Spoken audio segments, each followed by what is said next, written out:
She thought she was falling in love. What she didn't know was that the man she trusted was pulling her deeper into a trap, a web of lies, manipulation, and crime. But it wasn't just her money that was at stake. She was about to become a criminal too. Laura Kowal had always dreamed of finding love. For most of her life, she'd been on the outside looking in, lonely, struggling with connections, and longing for someone who would understand her. With her friends starting families and the years moving on, she turned to online dating, hoping that maybe, just maybe, the man of her dreams was waiting for her somewhere in the vast sea of profiles. She never expected that the digital world would bring her not only love, but also deceit. Deceit so deep it would alter her life forever. It all began like any other online romance. One evening, as Laura scrolled through her profile, she saw a message from Frank Borg. His words were kind. His profile picture showed a confident man with a charming smile. He had a way with words that drew Laura in almost immediately. He was everything she thought she was looking for: gentle, thoughtful, and completely devoted to her. They exchanged polite greetings, and soon their conversations became more personal, more intimate. Frank had a way of making Laura feel special, as if she were the only person that mattered in the world. In the early days of their connection, everything seemed effortless. Frank was warm and supportive, always asking about her day, showing a genuine interest in her life. He'd send her sweet messages, often late at night, when she was at her most vulnerable. They spoke on the phone late into the night, their conversations flowing effortlessly. Frank's voice was soothing, reassuring. He told Laura that he'd never met anyone like her, that he couldn't wait to build a future together. He spoke of plans for the future, for trips they'd take, for the life they would share.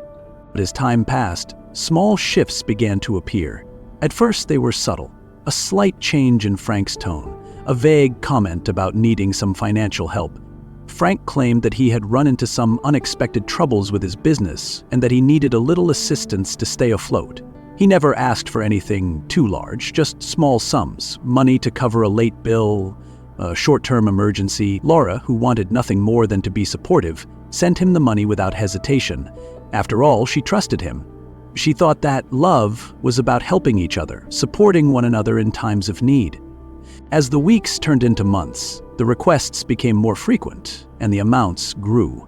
Frank's problems, which he had once said were temporary, now seemed never-ending.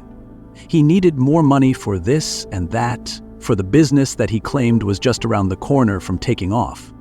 He painted a picture of a bright future, but one that required sacrifices. And every time Laura questioned him, Frank would reassure her with gentle words, reminding her how much he loved her and how much he appreciated her help.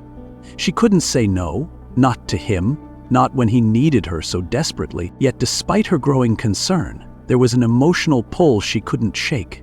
Frank had wormed his way into her heart, made her feel like she was the center of his universe. The thought of losing him was unbearable. It was a manipulation so skillfully orchestrated that Laura couldn't even recognize it as such. Frank had become a part of her daily life, a fixture in her mind. She was now emotionally invested, and that investment made it even harder to see the truth. Her friends began to notice the changes. They expressed concern about her spending, about the money she was sending Frank, and about his increasingly frequent requests. They questioned why she didn't see the red flags. But Laura, feeling cornered by the weight of her emotions, brushed off their concerns. She had to trust Frank, she told them. She had to believe in their love. And so she continued to help, not realizing that each time she sent him money, she was digging herself deeper into a hole she could never escape from. At first it seemed innocent enough. Small loans, an occasional wire transfer. But Frank had bigger plans, and as their relationship continued to grow, so did his demands. It wasn't long before he asked Laura for something that seemed a little more complicated. He wanted her to open a new bank account in her name, one that he could use for his business ventures. Frank explained that it would be a temporary arrangement. Nothing too serious, just a way to funnel funds while his business gained traction. Laura hesitated. This was different, more serious, more risky, but Frank's assurances were enough to push her forward. The account was set up, but it wasn't long before Frank's requests grew even more bizarre. He wanted her to help him set up fake companies, to open multiple accounts under different names. He would instruct her on how to handle large sums of money, money that wasn't hers to give, money that wasn't even real. Laura's hesitation began to fade as the weight of the relationship became all-consuming. Frank had her exactly where he wanted her, emotionally invested, financially drained, and too afraid to pull away. The emotional manipulation was now so deeply ingrained that Laura felt a sense of guilt every time she considered saying no. But then came the moment that would change everything. Frank asked Laura for help with something far more dangerous: laundering money. He presented it as a temporary situation, just a few transfers, nothing to worry about. And with every reassurance, every promise of love, Frank pulled her further into his web. The truth of what she was really involved in became less clear as the days passed. Was it really about love? Or had Frank used her vulnerability to turn her into a criminal without her even realizing it? The more she helped, the more the dark truth started to reveal itself. Frank's charm and affection weren't enough to keep the growing sense of dread at bay. Laura was beginning to question everything. Was she helping him build a future, or was she sinking deeper into something she couldn't get out of? Each instruction, each call, felt more like a command than an expression of love. This was the beginning of a transformation, a journey from innocent victim to unwitting accomplice. And in this tangled mess of love, manipulation, and lies, Laura Kowal was about to realize that the price of her trust was higher than she could ever imagine. If you were moved by this story and want to be part of the change, please take a moment to subscribe, share, and spread awareness. Together, we can make a difference. As the relationship between Laura Kowal and Frank Borg deepened, so did the manipulation. What started as a seemingly innocent connection, full of affection and sweet promises, began to take a darker turn. Frank's requests, once minor and manageable, escalated quickly. It wasn't just about love anymore. The stakes were rising, and so were the dangers. Then came the first real shift. Laura was no longer just sending small amounts of cash. Frank had introduced her to a new role, one that would completely change the trajectory of her life. He instructed her to open bank accounts in different names, accounts she would use to funnel money. Laura had unknowingly become a crucial part of Frank's operation. She was no longer just his victim. She was now a collaborator in his scam. The demands escalated. Frank told Laura that he was running into trouble abroad and he needed her to help him hide and move the stolen funds. He told her he couldn't trust anyone else and that she was the only one who could help. The sense of isolation became real for Laura. She no longer had a support system. She couldn't turn to her family, because doing so would expose everything she had been doing on Frank's behalf. At this point, even if Laura wanted to escape, she might have felt like there was no way out. The emotional manipulation had worked its magic. Frank had effectively isolated her from the world around her. And then came the final phase. Frank's instructions turned criminal. Laura was told to set up accounts, wire the money internationally, and even withdraw large amounts of cash. All of this was wrapped in the guise of business transactions. In reality, Frank was laundering money, stealing from others, and Laura was now directly involved. Frank's grip on Laura tightened. She had now become an unwitting accomplice in a network of fraud.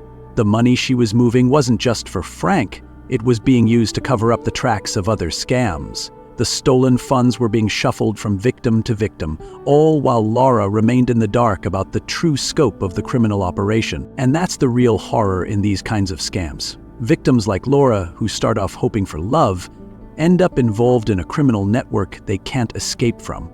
They start out by trusting someone they thought they knew, but by the end, they are committing fraud, money laundering, and aiding criminals, all while believing they are still helping their partner. But the danger of this situation was about to reach a breaking point. As Laura's activities became more conspicuous, law enforcement was beginning to take notice. Authorities in Missouri were tracking the trail of fraudulent activities, which led them to Laura's doorstep. She was now under investigation for her role in the creation of LLCs for the purpose of money laundering, and the tension that had been building slowly began to mount. Laura, still trying to save face, was caught in a situation where turning back was no longer an option. She had become complicit, but she likely still felt the pull of Frank's promises. The weight of her actions, though, would soon become too much to bear. As Laura Kowal continued her life with Frank Borg, the line between victim and accomplice blurred. What had started as simple requests for money quickly transformed into something far more sinister.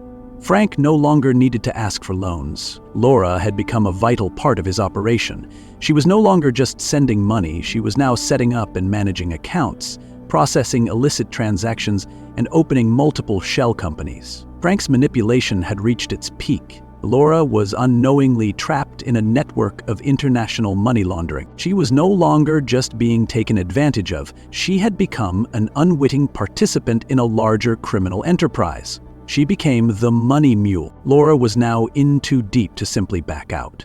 She continued to follow Frank's directions without realizing that the funds she was handling were part of a vast web of fraud, involving not just the two of them, but many other victims across the globe.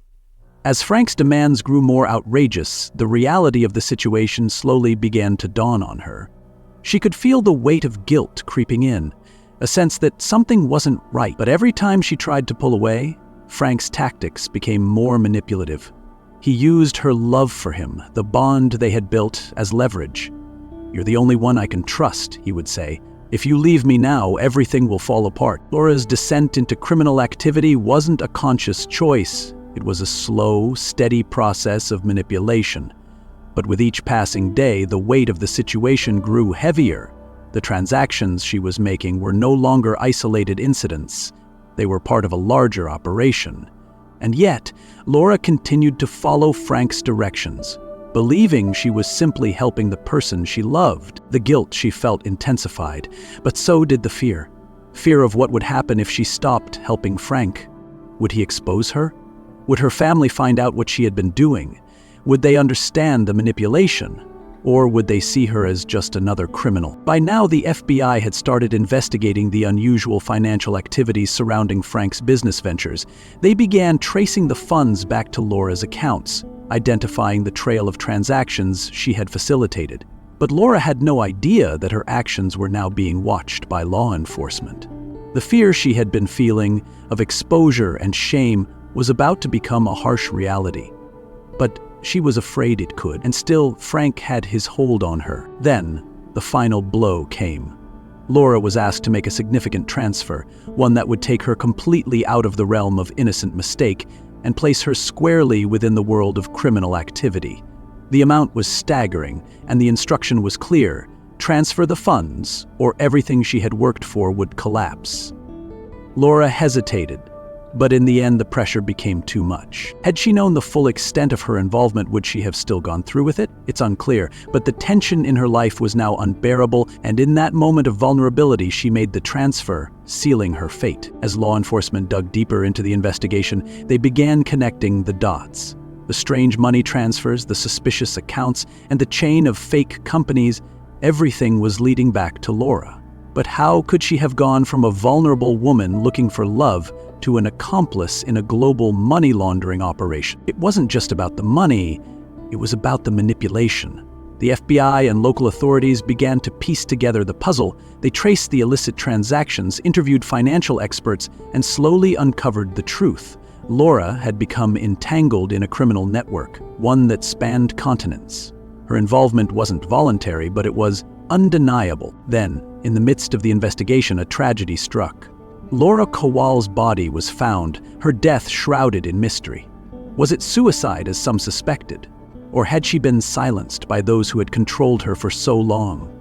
The truth seemed too elusive, but one thing was clear: Laura was no longer in control of her own life, and she had paid the ultimate price. For Laura's daughter, Kelly, the pain was not just in losing her mother, but in the shocking revelation of what had truly happened. The woman she thought she knew, the one who had raised her, cared for her, and loved her, had been living a double life, one that was far darker than Kelly could ever have imagined. In an emotional interview, Kelly opened up about the devastation she felt upon learning the truth. "I had no idea. I thought she was just helping him. I didn't understand the manipulation." Kelly's words echoed the central tragedy of this story. The the psychological warfare Frank used to turn Laura from a victim into an accomplice. And now, as Kelly stood in the wake of her mother's death, she was forced to confront the full scope of the betrayal, both from Frank and, perhaps, from the system that had failed to intervene before it was too late. How do you even prosecute someone who was both a victim and an accomplice? Laura's case was complicated by the very nature of the crime. The victims of romance scams are often manipulated into committing crimes they never intended to commit, becoming money mules in an operation they barely understand. And the question law enforcement faces is a difficult one. How do you hold these victims accountable when their involvement is often a result of manipulation and coercion? As we speak with those who have experienced the devastation of romance scams, it becomes clear just how deep the emotional wounds go. Victims share the same story. They met someone online, how they trusted them, and how their trust was used to manipulate them into actions they never thought possible. For many, the financial and emotional toll is catastrophic. They lost their savings, their trust in others, and sometimes even their freedom. The rise of romance scams has been staggering, and as the scams evolve, so too do the tactics used by criminals. These operations are becoming increasingly sophisticated, with scammers targeting more people and using more advanced methods to manipulate their victims. What began as simple email or social media scams has now escalated into well-coordinated international operations, with criminal organizations exploiting vulnerable people across the world. The rise of social media platforms and online dating sites has provided scammers with an even wider pool of potential victims. And as they refine their strategies, it's clear that romance scams will only continue to grow in scope. Experts agree that one of the most important steps in preventing these scams is awareness, helping people recognize the signs before they fall victim. The tragic story of Laura Kowal serves as a wake-up call for us all. It's easy to believe that something like this could never happen to us, but the reality is that anyone can fall prey to an online scammer. The manipulative tactics used by these criminals are powerful and insidious, and they prey on emotions that are universal: loneliness, love, and the desire for connection. But it's not just the victims who suffer. The people who care about them, family, friends, and loved ones, are also left to pick up the pieces when the truth comes to light. Kelly Kowal, Laura's daughter, will never forget the pain of learning that her mother had been manipulated into a life of crime. For her, the betrayal wasn't just the loss of a mother, it was the loss of the woman she thought she knew. If you've been a victim of a romance scam or know someone who has, remember, you are not alone. There are organizations and authorities who can help, and it's never too late to take action. If you suspect you or someone you care about is being manipulated, don't wait until it's too late. Reach out for help and protect yourself from the dangers of these scams. As we leave you with this story, remember that trust is a powerful thing, and when misplaced, it can be a weapon used against you. Use it wisely, and always stay alert. If you were moved by this story and want to be part of the change, please take a moment to subscribe, share, and spread awareness. Together, we can make a difference.